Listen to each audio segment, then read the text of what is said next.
நீங்க gas cylinder book பண்ண போறீங்களா? அப்ப புக் பண்றதுக்கு முன்னாடி இத பண்ணுங்க. இதுக்கெல்லாம் முன்னாடி நான் இப்ப நடந்துட்டு இருக்கக்கூடிய ஒரு பஞ்சாயத்த ரொம்ப சிம்பிளா விளக்குறேன். அத மட்டும் நீங்க பார்த்துக்கோங்க. அதாவது இப்ப நம்ம தமிழ்நாட்டுல ரொம்ப எளிமையா கிடைக்கக்கூடிய பொருள் அப்டின்னா என்ன? நீங்களே சொல்லுங்களேன். சரி நானே ஒரு தோராயமா நான் என்ன சொல்றேன்னா, அரிசி அப்டின்னு வச்சுக்கிறேன். இது தோராயமா சொல்றேன். இது வேற நெறைய பொருட்கள் எளிமையா கிடைக்குது. அரிசி அப்டின்னு வச்சுக்கிறேன். ஆனா அதுவே பாலைவன கண்ட்ரில அரிசின்றது ரொம்ப எளிமையா கிடைக்காது. இப்ப நம்ம மட்டும் தான் மெயினா 90% அரிசிய வெளியில குடுத்துக்கிட்டு இருக்கோம். அதாவது வெளிநாடுகளுக்கு குடுத்துட்டு இருக்கோம். அப்படி நம்ம அரிசி விநியோகத்த நம்ம நிறுத்திட்டோம். நம்ம வியாபாரம் பண்றத நம்மளே வச்சுக்கிட்டோம். இல்ல நம்ம கொண்டு போய் குடுக்குறதுக்குள்ள தடை ஏற்படுது அப்படின்னா, உலகத்துல 90% அரிசியினுடைய விலை ஏறும். இப்ப அதே தான் பெட்ரோலுக்கும். இந்த கச்சா எண்ணெய்ன்றாய்ங்களே, அது என்னங்க க்ரூட் ஆயில்ன்றாங்க. என்னங்க அதெல்லாம் அப்படின்னு கேட்டீங்கன்னா, க்ரூட் ஆயில்ல இருந்து தான் இங்க கேஸ் அப்படின்றத பிரிச்சு எடுக்க முடியும். கேஸு, பெட்ரோலு, ஆயிலு, சமையல் ஆயிலு, ரோடுக்கு போடுற தார்ல இருந்து எல்லாத்தையும் பிரிச்சு எடுக்க முடியும். இப்போ இதெல்லாம் நம்மகிட்ட இருக்கா அப்படின்னு கேட்டீங்கன்னா, இந்த ஆயில் அப்படின்றது நம்மகிட்ட இல்ல. ஏன்னா நம்ம 90% 80% வெளியில தான் வாங்குறோம்னு சொல்றாங்க. அப்படி நம்ம நல்லா இப்ப போர் நடந்துட்டு இருக்கு பார்த்தீங்களா? ஈரான், ஈராக் இந்த மாரி கண்ட்ரிலாம் இருக்கு பார்த்தீங்களா? அந்த மாரி இடத்துல இருந்து தான் நம்ம அதிகமா வாங்கிட்டு இருக்கோம். இப்ப கடல்ல இருந்து வரக்கூடிய ஆயில் ஏன்னா கடல்ல இருந்து தான் ஆயில் வரும். நீங்க ஃப்ளைட்ல இதுலலாம் கொண்டு வர முடியாது. இல்ல பைப்பு போட்டுலாம் கொண்டு வர முடியாது. ரொம்ப ரேரு. அந்த ஆயில் கடல்ல இருந்து வருது. அது ஈரான தாண்டி தான் ஒரு வழியா வருதுங்க. அந்த வழியில இப்ப அடைச்சுப்புட்டாய்ங்க. ஈரான் என்ன சொல்றாங்கன்னா, அந்த வழியா நீங்க யாராவது வந்தீங்கன்னா, நான் தாக்குதல் நடத்துவேன். நான் ஒன்லி சைனாவுக்கு மட்டும் தான் போறதுக்கு அனுமதி குடுத்துருக்கேன். அப்படின்ற மாரி மொரண்டு பிடிச்சுக்கிட்டு இருக்காங்க. இப்ப அமெரிக்கா என்ன சொல்றாங்கன்னா, "அட வாங்கப்பா நான் பாதுகாப்பு குடுத்து கூட்டிட்டு போறேன்." அப்படின்ற மாரி அமெரிக்கா சொல்றாங்க. பஞ்சாயத்தையும் ஆரம்பிச்சு விட்டு, புள்ளையும் கிள்ளி விட்டு, தொட்டிலையும் ஆட்ட பார்க்குறாய்ங்க. சரி நமக்கு எதுக்கு உலக அரசியல் எல்லாம். நம்ம இப்ப சிலிண்டர் புக்கிங்க பத்தி பார்க்கலாம். இதெல்லாம் பார்த்துக்கிட்டு இருக்கும் பொழுது, என்ன பெருசா பிரச்சனை வந்துற போது, நமக்கு என்ன அப்படின்ற மாரி தான் நானும் வழக்கம் போல எல்லாரும் மாரி இருந்தேன். அதுக்கு அப்புறமேட்டுக்கு தான் நான் 9ஆம் தேதி சிலிண்டர் புக் பண்றேன். எந்தவித தடையும் இல்லாம சிலிண்டர் புக் ஆயிடுச்சு. சந்தோஷம். சரி ஓகேப்பா, வழக்கம் போல நாளைக்கு வந்துரும். 10ஆம் தேதி 11ஆம் தேதி வந்துரும் அப்படின்னு நினைச்சுட்டு நானும் விட்டுட்டேன். அதுக்கப்புறமேட்டுக்கு பார்த்தீங்கன்னா, நியூஸ் பயங்கரமா ஸ்ப்ரெட் ஆகுது. சிலிண்டர்லாம் ஸ்டாப் பண்ணிட்டாங்க அப்படின்னு. அதுக்கப்புறமேட்டுக்கு நல்லா அந்த நியூஸ் எல்லாம் ரீட் பண்ணி பார்த்தா தான், பெங்களூர்ல இந்த கமர்ஷியலுக்கான சிலிண்டர் எல்லாத்தையும் ஸ்டாப் பண்ணிட்டாங்களாம். பெங்களூர்ல பார்த்தீங்கன்னா, ஹோட்டல் இந்த மாரி பிஜி இந்த மாரிலாம் இருக்கு இல்லைங்களா? அந்த மாரி இடங்களுக்கு கமர்ஷியலா வாங்கக்கூடியவங்க ஒரு 25 நாளைக்கு ஒருக்காலாம் வாங்குறாங்கல்ல, அந்த மாரி இருக்கக்கூடியவங்களுக்கும், ரெகுலரா வாங்குறவங்களுக்கும் ஸ்டாப் பண்ணிட்டாங்களாம். ஏன்னா கவர்மெண்ட் என்ன முடிவு எடுத்திருக்காங்கன்னா, நம்ம முதல்ல மக்களுக்கு அந்த உணவு அதாவது அந்த சிலிண்டர் எல்பிஜி போகணும். அதுக்கப்புறமா இதுக்கு போலாம். ஏன்னா மக்களுக்கே போகலைன்னா அது ரொம்ப தட்டுப்பாடு ஆயிடும் அப்படின்ற மாரி என்ன பண்ணியிருக்காங்கன்னா, அத கொஞ்சம் குறைச்சிட்டு இந்த இடத்துல பண்ணியிருக்காங்க. இப்போ இதுல முக்கியமான விஷயம் அப்படின்றத தெரிஞ்சுக்கணும்.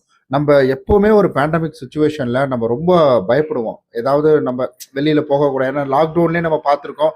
ஒரு நாள் கேப் விட்டாலே கடை வந்துரும். கடையில பயங்கர கூட்டம் இருக்கும். லைட்டா சென்னைய பொறுத்தவரைக்கும் என்னன்னா, லைட்டா மழை பெஞ்சாலே கடையில நெறைய பேர் கூட்டமா போயிட்டு நெறைய காய்கறி பொருள்லாம் வாங்குவாங்க. ஆனா அடுத்த நாள் மழை பெய்யாது. ஸோ இப்படிதான் நடந்துகிட்டு இருக்கு. ஏன்னா நம்ம அவ்வளோ பெரிய பேண்டமிக் சிச்சுவேஷன்லலாம் நம்ம சந்திச்சிருக்கிறோம். சென்னைய பொறுத்தவரைக்கும். அதனால அந்த பயம் அப்படின்றது இருக்கும். அப்போ ஓவராலா மக்கள் மொத்தமுமே இந்த கொரோனா காலகட்டத்தில பயங்கரமா மாட்டிக்கிட்டு இருந்திருக்கிறாங்க. அப்ப என்ன ஆகும்?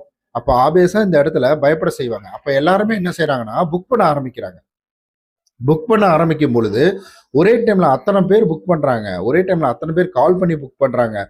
இதுல சர்வர் ரொம்ப பிஸியா இருக்கு. ஏன்னா ஜஸ்ட் ஒரு மிஸ்டு கால்லயே சிலிண்டர் புக் ஆகக்கூடிய ஒரு டைம் அப்படின்றது போயி, இப்ப என்னாச்சுன்னா, அந்த நம்பருக்கு கால் டயல்டே போக மாட்டேங்குதாம். இதுக்கெல்லாம் காரணம் என்ன சொல்றாங்கன்னா, ஃபர்ஸ்ட் ஆஃப் ஆல் நாங்க ஸ்டாப் பண்ணி வைக்கலைங்க. அந்த பிரச்சனை வந்ததுக்கு அப்புறமேட்டுக்கு தான், ஓ! இவ்ளோ நடந்துட்டு இருக்கா அப்படின்றதுக்காக தான் நாங்க இத ஸ்டாப் பண்ணோம். ஏன்னா எல்லாருமே ஒரே டைம்ல ட்ரை பண்றதுனால, சர்வர் டவுன் ஆகுது. இங்க புக்கிங்ல குழப்பம் வருது அப்படின்றதுக்காக. ஸோ இந்த இடம் அப்படின்றது பார்த்தீங்கன்னா, நம்ம பேனிக் ஆகுறதுக்கு கிடையவே கிடையாது. முதல்ல புரிஞ்சுக்கணும். ஏன்னா, இப்ப நெறைய சோர்ஸஸ தேடிக்கிட்டு இருக்காங்க. நெறைய பேர்ட்ட வாங்கவும் ஆரம்பிச்சிருக்கிறாங்க. நெறையா பேக் எண்ட்ல ப்ராசஸ் அப்படின்றது நடந்துகிட்டு இருக்கு. அப்படியே மக்கள் சிலிண்டரே இல்லாம போகணும் அந்த மாரிலாம் விட்டுற மாட்டாங்க. மேக்ஸிமம் அது நடக்கவே நடக்காது. இதனால நம்ம பயப்படணும் அப்படின்ற அவசியம் கிடையாது. இப்போதைக்கு புக் பண்ணி வச்சிருங்க. உங்களுக்கு வேணும் அதாவது உங்களுக்கு தேவையானது வீட்டுக்கு தேவையானத மட்டும் புக் பண்ணி வச்சுக்கோங்க. ஏதாவது எம்ப்டி சிலிண்டர் இருந்தா. ஏன்னா என்கிட்டயும் கரெக்ட்டா சொல்லி வச்ச மாரி, கரெக்ட்டா ஒரு எம்ப்டி சிலிண்டர் அப்படின்றது இருந்துச்சு. உடனே புக் பண்ணி வச்சுட்டேன். அது வருது வரல. இன்னொன்னு பேக்கப் இருக்கு. இத இப்ப பயன்படுத்த போறேன் நானு. அப்புறம் எல்லாரும் மறுபடியும் பழையபடி வரவுக்கே போயிடலாம் அப்படின்ற மாரி சொல்றாங்க. அவ்வளோலாம் கிடையாதுங்க. மாறும். கண்டிப்பா மாத்திருவாங்க. ஒரு 1 ஆர் 2 வீக்ல வந்துட்டு இது மாறிடும். இந்த தட்டுப்பாடு குறைஞ்சிரும். அவன் நிறுத்துறானா இல்லையோ சண்டை போடுறத. நம்ம இதுல வேற ஏதாவது பேக்கப் சோர்ஸ் வந்துட்டு கொண்டு வந்துருவாங்க. அதுக்கு வாய்ப்புகள் நெறைய இருக்கு. அதனால நம்ம பேனிக் ஆகணும் அப்படின்ற அவசியம் கிடையாது. ஸோ நீங்க மறுபடியும் பேக் போயிட்டு விறகு அடுப்புல சமைக்கிறது அப்படின்றது கிடையாது. சமைக்கலாம். முடிஞ்சு வழி இருக்கவங்க சமைக்கலாம். ஒரு அடுக்குமாடி குடியிருப்பு, ஒரு 20 ஃப்ளோரு இல்ல 2 ஃப்ளோரு இதுலலாம் வந்துட்டு எப்படி விறகு அடுப்பு வச்சு சமைக்க முடியும்? ஸோ வாய்ப்பு இருக்கிறவங்க பண்ணிக்கலாம். வாய்ப்பு இல்லாதவங்க வந்துட்டு கொஞ்சம் வெயிட் பண்ணுங்க. பேனிக் ஆகாம வெயிட் பண்ணுங்க. முடிஞ்ச அளவுக்கு எல்லாத்தையும் கரெக்ட்டா பயன்படுத்திக்கோங்க. இந்த சுடு தண்ணி காய வைக்கிறதுக்கெல்லாம் சிலிண்டர பயன்படுத்துறது, இந்த மாரி விஷயங்கள்லாம் வந்துட்டு பண்ண வேணாம். ஏன்னா அப்படி பண்ணும்பொழுது இன்னும் தட்டுப்பாடு அப்படின்றது வந்துட்டு ஏற்பட தான் செய்யும். அதிகமா சீக்கிரமா காலியாயிடும். இது ஜஸ்ட் ஒரு டெம்பரவரி தான். இது எதுவுமே வந்து பெர்மனன்ட் அப்படின்றது கிடையாது. என்ன இன்னொரு விஷயம் மட்டும் கன்ஃபார்மா சொல்லிட முடியும். விலைவாசி கொஞ்சம் உயரத்தான் செய்யும். ஏன்னா, முதல்ல வந்துட்டு நம்ம பேண்டமிக் சிச்சுவேஷன் வந்தப்ப, பொதுவா கொஞ்சம் கொஞ்சமா ஒரு சில இதுக்கு மட்டும் தான் ஏறுனுச்சு. பட் சமையல் அப்படின்றதுல கை வச்ச உடனே, இங்க என்ன ஆகுது அப்படின்னு கேட்டீங்கன்னா, ஃபியூல்னால தான் எல்லா பொருளுமே போயிட்டு வந்துட்டு இருக்குது. ஃபியூல் இல்லைன்னா ஒண்ணுமே கிடையாது. ஸோ கேஸு, ரோடு போடுறது, இது மாரிலாம் நெறைய விஷயங்கள் அப்படின்றது கிடைக்குது இல்லைங்களா? எனிவே இந்த மாரி சிச்சுவேஷனையும் நம்ப ஜெனரேஷன் அப்படின்றது பார்த்துக்கிட்டு இருக்காங்க அப்படின்றத நம்ம கொஞ்சம் பெருமையா சொல்லலாம். இதுக்கு முன்னாடி அப்படி நடந்ததுங்க, இப்படி நடந்ததுங்க அப்படின்னு சொல்லுவாங்கல்ல. இப்ப நம்ம பார்த்துக்கிட்டு இருக்கோம். இந்த கொடுமையை நம்ம அனுபவிக்கணும் அப்படின்னு இருக்குது. ஓகே. இப்ப நீங்க சிலிண்டர் புக் பண்ணும்போது முதல்ல உங்களுக்கு ரீச் ஆகலைன்னா கொஞ்சம் வெயிட் பண்ணிட்டு அதுக்கப்புறம் ட்ரை பண்ணுங்க. ரீட்ரை பண்ணுங்க.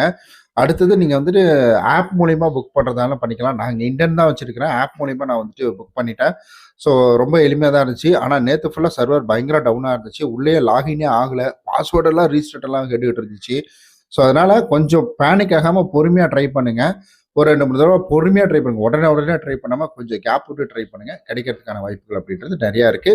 லேட் ஆனாலும் பொறுமையா வரும். விலைவாசி கொஞ்சம் உயரும். ஆனா ஆல்ரெடி எனக்கு வந்துட்டு ஏறிடுச்சு. ரூ. 60 கிட்ட வந்துட்டு விலைவாசி ஏறி இருக்கு.